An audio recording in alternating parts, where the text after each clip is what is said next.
nagkaroon kami ng 3 salon. Dumating ang pandemic. Ano ngayon na nangyari sa negosyong yan?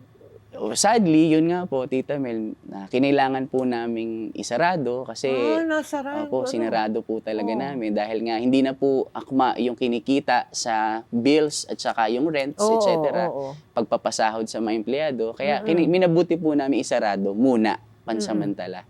Ganun po. Yan, shoutout nga pala sa 26K and counting natin, mga wear pampet, malung kasapot dyan, okay? Shoutout, what's up sa inyo mga kasapot? At please don't forget to share our live stream para marami pa tayong mabentang collector's item ng mga mahihilig nga naman natin dyan mga collectors ng mga laruan. At ito for next collector's item, ito ang ating tinatawag na King Maru Collector's Edition na may kadena sa kanyang kanang kamay. Okay, very birang-bira lang po. Sa tingin ko, 5 lang ang ginawa nito sa buong Maynila. Hindi po buong mundo, buong Maynila po, okay? For only 2,500 pesos. Yan, presyong divisoria po yan. Moraita, mas cheap pa sa ex mong sumakabilang bahay. Walang iya sila, let's go. Yan, so pakitype na lang po sa comment section, mine143, mine kasapot 143. Ayan, ito po, si King Maru for mine kasapot 143 for only 2,500 po. Yes, let's go. Mine kasapot 143,425. Let's go. Ito na. Ayan.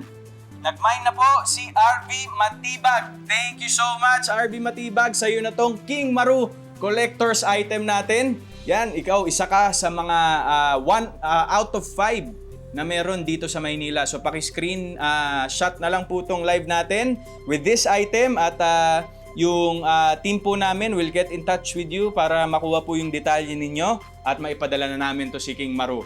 Grabe nga si King Maru, tingnan nyo. Galit na galit, mga lords. Yan talaga yan. Galit na galit. At ito, guys, gusto ko nga palang i-shoutout yung my family over there. Yan, shoutout aking my family. There's my father, it's my mother, and my ate. Kasama ko rin ang aking best friend, si DJ Ron at Kuya Max. Let's go! Unti-unting nakabangon si Richard mula sa mga nalugi niyang negosyo noon dahil sa pandemya.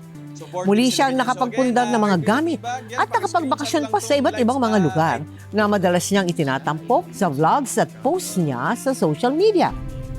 Kahit na ang intensyon ni Richard sa pag-flex ng achievements niya sa life updates ay maging inspirasyon sa mga netizens.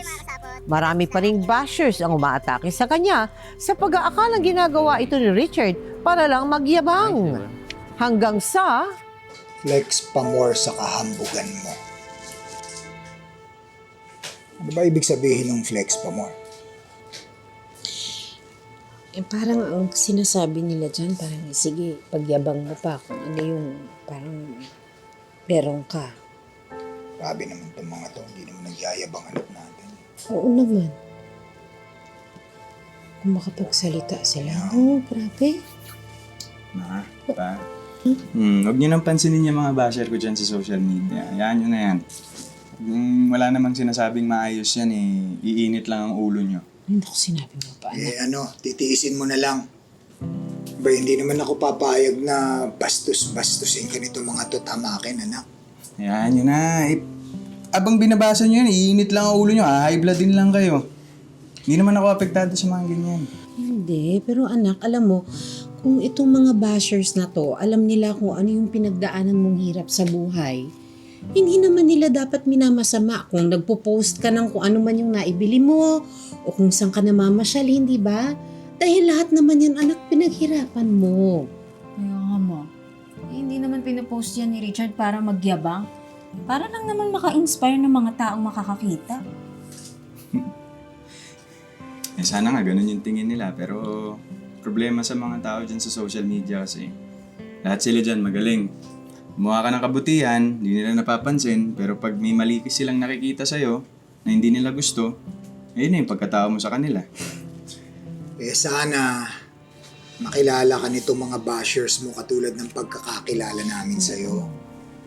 Hindi ka nila dapat hinahamak. Mabuti kang tao, anak. Oo, anak mo, alam lang nila lahat talaga. Ayaw po, pamilya ko nga kayo. Tama na yan. Matulog na kayo. Gabi na. Sige na po. Pinatulog naman tayo. Cellphone. Tigil na po yan. Yung radiation, hindi nakakabawas ng ano yan.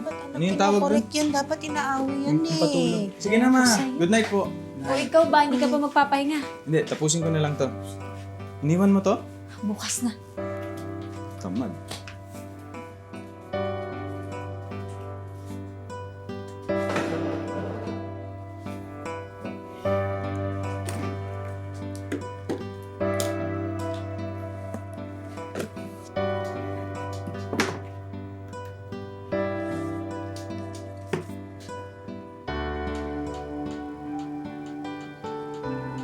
Sweldo ko nung araw to ah.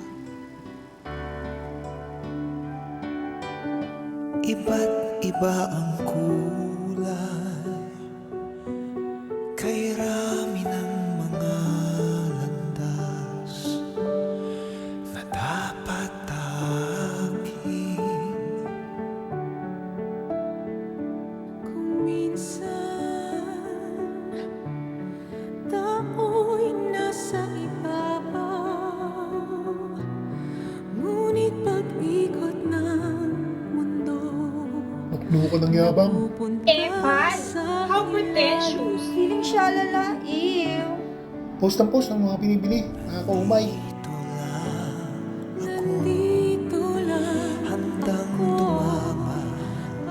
Makno ka ng yabang. Post ng kayabangan sa Facebook. Habang naglilinis ako, nakita ko tong paycheck ko noong 2011. 80 pesos ang sahod ko kada araw bilang isang dishwasher tsaka boy sa isang restaurant habang nag-aaral ng college. Natutulog ako sa sahig ng restaurant at kailangan kong gumising ng 4 a.m.